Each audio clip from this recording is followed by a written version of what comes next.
The sun had barely risen over the mountains that morning. The sky was painted in shades of orange and pink as the first light of dawn crept slowly across the desert. But on this morning, the peaceful beauty of the world seemed to clash with the chaos unfolding beneath it. Aloya, a young Apache woman, was already awake. She was no stranger to the challenges that life brought to her people, but today was different. Her heart beat with anxiety as she prepared to leave her family's camp. The usual sounds of the morning, the soft rustle of leaves, the quiet humming of the wind were replaced by an eerie silence. Something was wrong, but Aloya couldn't place what it was. She looked around the camp, her sharp eyes searching for any sign of trouble. Her senses told her that something was coming, something she wasn't ready for. Suddenly, the stillness was shattered. A loud shout pierced the air, followed by the sound of galloping horses. Before she could react, a group of settlers, faces hard and determined, charged into the camp. Their horses kicked up dust as they rode through the small village, creating a cloud that made it difficult to see. Aloya's heart pounded in her chest. She knew that if they were here, it could mean only one thing. They had come to capture or harm her people. The settlers, their faces twisted in anger and greed, moved swiftly and efficiently, grabbing anyone they could find. The panic among the camp was immediate. Children cried out in fear, while the elders shouted instructions. Some ran for cover, hoping to escape into the dense brush that surrounded the village, but it was too late. The settlers had already planned their attack, and they were prepared for anyone who tried to fight back. They moved like a well-organized force, overwhelming the small group of peaceful Apache people. Aloya was not a stranger to such raids, but this one felt different. The attackers seemed more ruthless, more focused on causing harm than ever before. She watched in horror as they tied up her father, his face contorted with disbelief. He had always told her to stand strong in times of adversity, but today he had no strength left to fight. Aloya's heart ached as she realized that for once they were truly outnumbered. Then, before she could move or even think, she felt rough hands grab her from behind. Strong arms yanked her away from her family, pulling her through the dirt and dust. She fought with every ounce of strength, kicking and struggling, but the hands that held her were unyielding. She could hear her father calling out to her, but his voice quickly faded as they dragged her further away.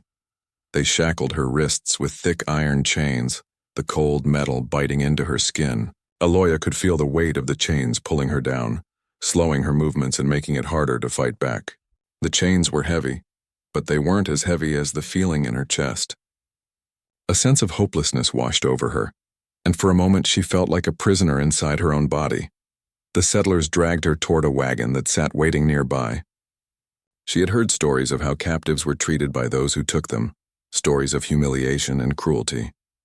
The thought made her stomach twist in fear, but she knew that she had to keep her strength. She couldn't let them see her break. She couldn't let them win. As she was pushed into the back of the wagon, Aloya saw a few other captured villagers, mostly women, already sitting inside. Their eyes were empty, resigned to their fate, but there was still a spark of defiance in them.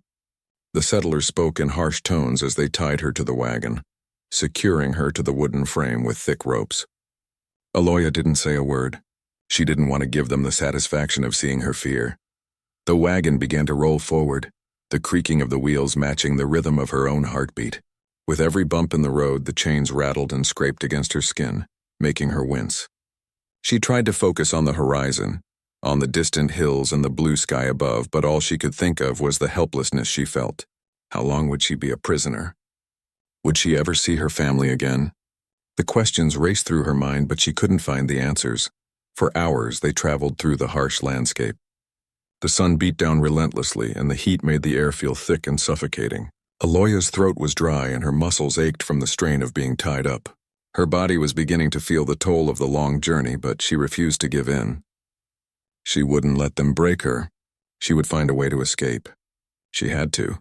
The settlers didn't seem to care about her suffering. They barely spoke to her or even looked at her, as if she were nothing more than a piece of property. The only thing that mattered to them was their prize, a captured Apache woman, to show their dominance and power over the people they saw as enemies. They talked about selling her in town, about using her as a reminder to others that their people had been defeated. The words stung, but Aloya didn't show it. She held her head high, even as the pain and exhaustion threatened to overwhelm her. As the day wore on, the group stopped to rest near a small stream. The wagon creaked to a halt, and Aloya was roughly unchained and forced to sit on the ground beside it. She could hear the laughter of the settlers as they set up camp, their voices carrying through the air. But to Aloya, their words were empty. They didn't know her, didn't understand her. They had no idea what she was capable of, what her people had survived. But in that moment, as she sat by the stream, her thoughts turned not to anger, but to hope. She knew that this was not the end. She had faced challenges before, and she would face this one too. She thought about her family and the life she had left behind. They would never give up, and neither would she. The chains were heavy, but they couldn't weigh down her spirit. The night fell quietly around them, the sky a blanket of stars above. Aloya lay awake, staring at the dark sky, her mind racing. She could hear the rustling of the wind and the occasional crackle of the fire. The settlers slept soundly, unaware of the storm that was about to brew inside her. She didn't know how long it would take, but Aloya knew one thing for sure. This was far from over. She would find a way to escape. She had to. The days stretched on, each one blending into the next as the wagon train moved through the vast open plains. The sky above was always the same, wide, endless, and bright. But the ground below was rough, full of rocks and uneven paths that made every bump in the road feel like a jolt of lightning through her bones. Aloya had lost count of how many days had passed since she had been captured. It felt like time had stretched beyond its limits and the world had become a blur of dust, sweat, and exhaustion. The settlers treated her like little more than cargo. Every movement, every action she made, seemed to be watched, and her every step was carefully controlled by the chains that bound her. The thick iron shackles that had been placed on her wrists seemed to grow heavier with each passing hour. She could feel the cold metal biting into her skin, and the weight of it was a constant reminder of her helplessness. But despite the physical weight of the chains, it was the emotional toll that hurt most. The settlers had taken everything from her freedom, her family, and her peace of mind. And yet she refused to let them break her. Inside, something fierce still burned. She had learned long ago that no matter how dark the situation seemed, hope could always be found if one searched hard enough for it. So she did not allow herself to despair. The journey was grueling. They traveled from sunup to sundown, covering miles of rough, dusty terrain. The wagon rattled and creaked as the wheels turned, and Aloya was forced to endure the discomfort of being trapped in the back of it. It wasn't a place for a person to rest or sleep easily. There was no cushion, no blanket, just cold wood and the constant pain from the chains that bound her. Her body ached from the strain of sitting in one position for so long, and yet there was little she could do but sit quietly and wait for the journey to end. Occasionally, the settlers would stop to make camp for the night, setting up fires and cooking what little food they had brought with them. Aloya's stomach growled with hunger, but she knew better than to ask for food. If they gave her any, it would be out of pity, and pity was something she would never accept. She would not show weakness. She sat by the fire's edge, staring into the flames, watching the embers dance and crackle. The sound of the fire was oddly comforting, a brief distraction from the pain in her wrists and the gnawing emptiness inside her.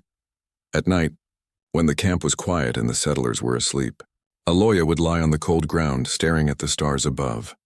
She had always loved the stars.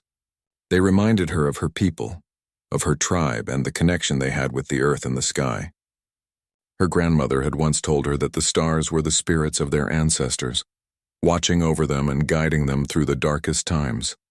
In that moment, as Aloya looked up at the twinkling lights, she could almost feel her ancestors' presence. She closed her eyes and whispered a silent prayer to the stars, asking for strength, for courage, and for the hope to find a way out of this nightmare. The settlers, meanwhile, went about their business, barely noticing her sitting there. They were too focused on their own lives, their own concerns.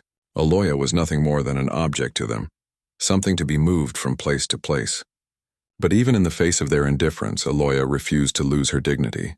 She refused to let them see her suffer, to let them think they had broken her. The days continued one after another. The settlers rarely spoke to her, and when they did, it was only to command her to do something, usually to clean or to stay still while they tied her to the wagon once more. She was given little to no freedom, and when they did stop to rest, the other captives were treated no better. Their eyes were vacant, as though they had already given up hope. But Aloya couldn't give in. She refused to be like them. One morning, as the wagon creaked to a halt near a small creek, Aloya overheard one of the settlers talking about where they were headed. "We'll make it to the town by sundown," the man said to another, wiping sweat from his brow. "We can sell them off there. People are always looking to buy, especially ones like her." His words were casual, as though they were discussing cattle or goods to be sold, not people. Aloya's heart sank when she heard the word sell. She knew what that meant. She wasn't going to be treated as a person. She was going to be treated as an object, a prize to be bought and sold.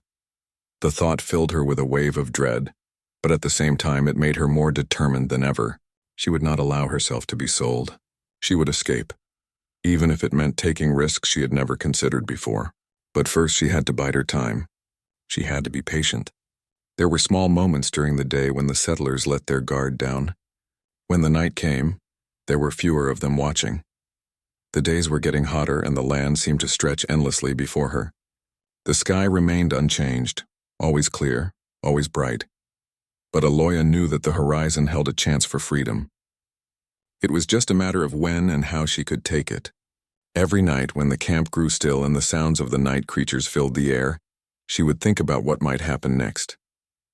She imagined what it would be like to be free again, to run through the forests with her people, to laugh and talk without fear of being captured.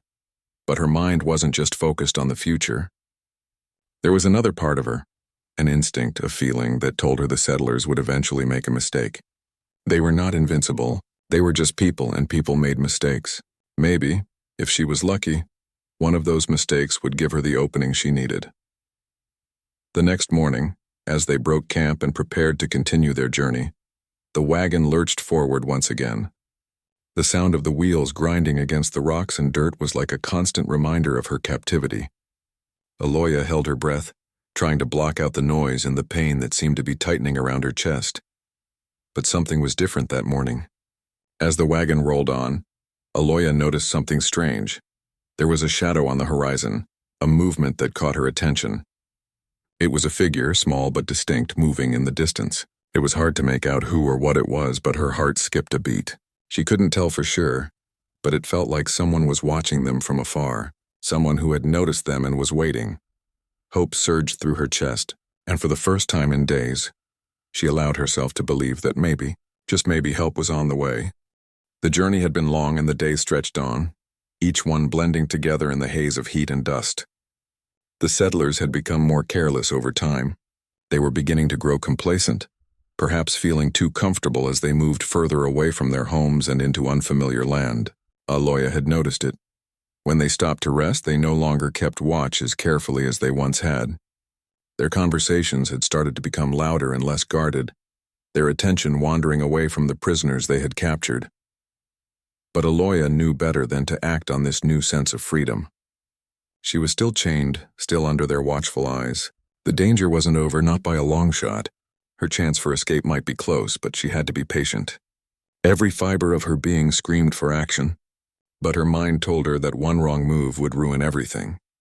One evening, as the sun dipped low in the sky, casting long shadows across the land, Aloya sat by the fire. As she had done countless times before, the flames flickered and danced, their orange light casting a warm glow over the group. It was a peaceful sight, but peace had not been a part of her life for a long time. She scanned the camp with a quiet intensity, her sharp eyes noting the movements of the settlers as they settled down for the night. They spoke in hushed voices, laughing and joking around a fire, their faces illuminated by the flames. And yet, amid the chaos of the camp, one man stood apart from the rest. Aloya had noticed him from the very first day she had been taken. He was different from the others. While most of the settlers were loud and brash, this man was quiet, observant. He didn't seem to take part in their conversations or join in their laughter. He preferred to remain alone, far from the rest of the group. His eyes were always focused on something far beyond the camp, as if he were lost in thought, contemplating something important. His name was Eli Green, a rancher who had chosen a life of solitude far from the nearest town. He was a man of few words, preferring the company of animals to people. Some of the settlers called him the Quiet Rancher, a nickname that seemed to suit him perfectly. While the others reveled in their victory over the captured Apache people, Eli seemed to carry a weight in his chest, as though he could not fully take part in the cruelty that was unfolding around him. Eli had never been one to get involved in the conflicts that raged between settlers and native tribes. He had always believed that the land could provide enough for everyone if only they respected it.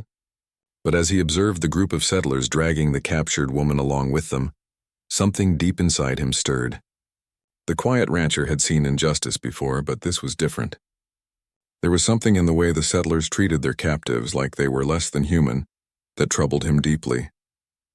Every day, he watched Aloya, her eyes filled with defiance and pain, her body weighed down by the chains that bound her. He could see the strength in her even as she remained silent and still. She was a person, not an object, and Eli knew that treating her as anything else was wrong. He had spent years living in isolation, and perhaps that isolation had allowed him to think about things in a way the settlers had not. He didn't care about the politics, the power struggles, or the war between settlers and Native Americans. He cared about what was right, and what he saw happening in front of him was wrong. Eli didn't know what he could do, though. He was just one man, a simple rancher who had no interest in becoming involved in the battles that others had fought for years. But the more he watched the settlers, the more his unease grew. The quiet rancher couldn't stand by and watch as the young woman suffered any longer. One morning, after the camp had packed up and the settlers began their usual routine of traveling, Eli made a decision. He would act, he had to. His heart wouldn't allow him to stay silent, even if it meant facing the anger of the others. He could feel the weight of the situation pressing down on him, and with a slow, steady breath, he saddled his horse and rode out into the open landscape. It was a risk, one that Eli wasn't sure he was ready to take. The settlers outnumbered him and they were armed, but in his heart he knew that doing nothing would be worse. The thought of the young woman, shackled and helpless, spurred him forward. He had no idea how he would manage, but he knew he had to try. Eli's horse trotted steadily across the dry land, kicking up dust with each step. The wind rustled through the tall grass, and the sound of distant birds echoed in the air. The landscape stretched out before him, vast and open. The settlers were ahead, their wagons trailing behind them. As Eli approached, he stayed hidden behind a rise in the land, observing the group from a distance. The settlers were distracted, busy with their conversation and preparations. Eli knew that this was his moment. He couldn't wait any longer. With a steady hand, he guided his horse toward the group, his heart racing in his chest. He didn't know exactly what he would say, but he knew he couldn't just sit by and do nothing. His body felt tense, but his mind was clear. When he finally came into view, the settlers noticed him immediately. Some of them froze, their eyes narrowing, while others simply continued with what they were doing, as if Eli was just another passerby. But it was the leader of the group, the one who had been most vocal in his hatred of the Apache people, who took notice first. He stood tall, his eyes narrowing at Eli as if he were an annoyance, something to be dealt with quickly. "What do you want?" the man called out, his tone full of arrogance. The settlers around him turned to look at Eli, but none of them moved. They were waiting for their leader to decide what to do. Eli didn't answer immediately. He let the silence stretch out between them, feeling the weight of the moment. He could feel the eyes of the captured woman on him, and it made his chest tighten. He could see the chains still binding her wrists and the fire of defiance in her eyes. That fire gave him strength. "I want you to let her go," Eli said quietly, his voice steady and calm. There was a long pause. The leader's face twisted into a sneer, and he took a step forward, sizing up Eli. "You think you can tell me what to do?" The man spat, his voice dripping with contempt. "She's ours. We took her fair and square." Eli didn't flinch. "She's not yours," he said simply. "She's a person, not property." The leader stepped closer, his hand resting on the handle of a knife at his belt. "You're out of your league, rancher. This is none of your business." Eli's heart beat louder in his chest. He knew this could turn violent, but he also knew he couldn't walk away. "I'm making it my business," Eli said firmly. The tension in the air was thick, as if everything had paused for a moment, waiting to see what would happen next. The sun was low in the sky, casting long shadows across the dry plains. The camp was still, and all eyes were on Eli, who stood resolute on his horse facing the leader of the settlers. His heart pounded in his chest, but his mind was clear. This was a moment of decision, a moment that could change everything. The leader of the group stepped forward, his face twisted into a frown. Eli could see the anger in his eyes, but also something else: uncertainty. Perhaps he hadn't expected a lone rancher to challenge him, and certainly not in this manner. He had expected compliance, fear, maybe even a desperate plea, but instead he was met with calm determination. Eli did not move. He stood his ground, his horse still, the reins loose in his hands. His eyes locked with the leader's, and in that brief exchange something passed between them. The leader's sneer faltered for just a moment, but only for a second. Then he regained his composure and took another step forward. "You think you can just tell me what to do?" the man asked, his voice sharp and mocking. He gestured to the other settlers who were now watching intently. "This is none of your business, rancher. We've already won. She's ours, and that's the way it's going to be." Eli didn't flinch. He wasn't intimidated by the man's words. He had seen enough in his life to know that courage wasn't about being loud or forceful. It was about standing firm in what was right, even when it was difficult. And right now, he knew that standing up for Aloya was the right thing to do. "I'm making it my business," Eli replied, his voice steady and unwavering. "You have no right to treat her this way. She's not property. She's a person, and I won't stand by while you drag her across this land like she's nothing." The leader's eyes flashed with irritation. "You don't know anything about us, do you? You don't know what we've been through. We're just trying to survive out here. If we want to take this woman with us, it's our choice. And if you don't get out of the way, I'll make you regret it." Eli's grip on the reins tightened, but his posture remained calm. He had expected the man's threats, but they didn't rattle him. He had come too far to back down now. He knew that this was bigger than just one person or one situation. This was about the right to be free, to live without fear, and to treat others with dignity. "I'm not going anywhere," Eli said firmly. "If you're going to stop me, you'll have to try harder than that." The leader's face turned red with anger, and for a moment it seemed like he might charge at Eli. But the other settlers, standing a little further back, began to murmur among themselves. Their eyes flickered between their leader and Eli, unsure of what to do. Some seemed uncertain, while others looked uncomfortable. They had no desire to escalate things any further, especially not with a lone rancher who seemed determined and unafraid. The tension lingered in the air, thick and heavy as the two men stood locked in a silent standoff. Eli could feel his heart pounding in his chest, but he refused to let fear take control. He had made up his mind. He couldn't let this go on. Aloya deserved more than this. She deserved to be treated with respect, to be free from this cruel captivity. He couldn't look the other way anymore. The leader shifted his weight, clearly uncomfortable with the growing silence. He took another step forward. His fists clenched at his sides, but something in his demeanor seemed to soften just a little. Perhaps it was the realization that the other settlers were not as eager for conflict as he had hoped. Or maybe for the first time he was questioning his own actions. Whatever it was, Eli noticed it. There was a crack in the man's confidence, a hesitation. "You think you can change anything?" The leader spat. "You're just one man. What difference does it make? You're outnumbered." Eli didn't answer right away. He didn't need to. His silence spoke louder than any words could. He was one man, yes, but he wasn't alone in this. Somewhere, deep inside, Eli knew that doing the right thing was never about numbers or power. It was about the strength to stand up, no matter how small you were in the grand scheme of things. It was about knowing that the cost of inaction was greater than the price of standing up, even if you stood alone. Then, in a move that surprised everyone, one of the settlers stepped forward. It was an older man, weathered by years of hard work, who had been quiet up until now. He had been standing off to the side, watching the confrontation unfold. The others looked at him with surprise, but he didn't seem to care. His voice was calm but firm as he spoke. "Maybe he's right," the man said quietly, his eyes meeting the leader's. "Maybe we've gone too far this time." The leader blinked, clearly taken aback by the man's words. "What are you talking about?" The older man shook his head slowly. "We're not doing the right thing here. This isn't how we should be acting. We're better than this. I'm not going to be a part of it anymore." For a moment, there was complete silence. The air seemed to still, as if the world was holding its breath. The settlers exchanged glances, their eyes filled with uncertainty. The leader opened his mouth to argue, but the older man held up a hand to stop him. "I'm done," the older man said firmly. "I'm not going to let this go on. I've seen enough." And just like that, the tide began to shift. The other settlers, one by one, began to look uneasy. They had come out here looking for victory. looking for something to show for all the hardship and struggle. But somewhere along the way, they had lost sight of what truly mattered. Slowly, the group started to murmur among themselves, their voices growing quieter as they reconsidered their actions. Aloya, who had been watching the confrontation from where she was chained to the wagon, felt a flicker of hope ignite within her. She had always believed that there was more to people than cruelty, that even in the worst of situations, kindness and compassion could find a way through. The seeds of doubt had been planted, and now it was just a matter of whether the others would act on them.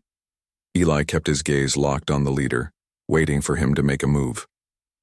He knew that the moment of truth had arrived. The next few moments would decide everything. Then in a quiet voice, the leader spoke again. "Let her go," he said, his words slow and reluctant. "We're not going to sell her." Eli's heart raced and a wave of relief washed over him. It wasn't over yet, but this was a start. It was a sign that change was possible, that sometimes even the smallest act of courage could make a difference. The silence that followed the leader's reluctant words felt like a long breath held in anticipation. For a moment, no one moved, as if the world itself were waiting to see what would happen next. The wind whispered through the dry grass, the sound almost like a quiet sigh. Eli remained on his horse, his eyes never leaving the leader's face. His heart was still racing, but the tension in his chest was slowly starting to ease. The hard part wasn't over, but this was a victory, small but significant. "Let her go," the leader had said. Though his voice had lacked the force of command, his words hung in the air, uncertain and tentative. For a moment it felt as if the weight of the entire situation rested on those few syllables. Aloya, chained to the wagon, had been watching the confrontation from the corner of her eye. Her heart had skipped a beat when she heard the leader's words. Could it be true? Could this really be happening? She could hardly believe it. She had been waiting for this moment, not knowing whether it would come, but now that it was here, she wasn't sure what to do. The settlers around the camp began to look at each other, as if they were seeing the situation from a new perspective. The older man who had spoken out earlier stood by Eli's side, a quiet sign of support. His weathered face was filled with something Aloya hadn't expected to see: doubt. The leader had no more words, no more commands. It was as if the words had slipped from his mouth without his full consent. And in that moment, Aloya saw it, the flicker of humanity in the eyes of those around her. It was as if they were seeing her not as a prisoner, not as an object, but as a person.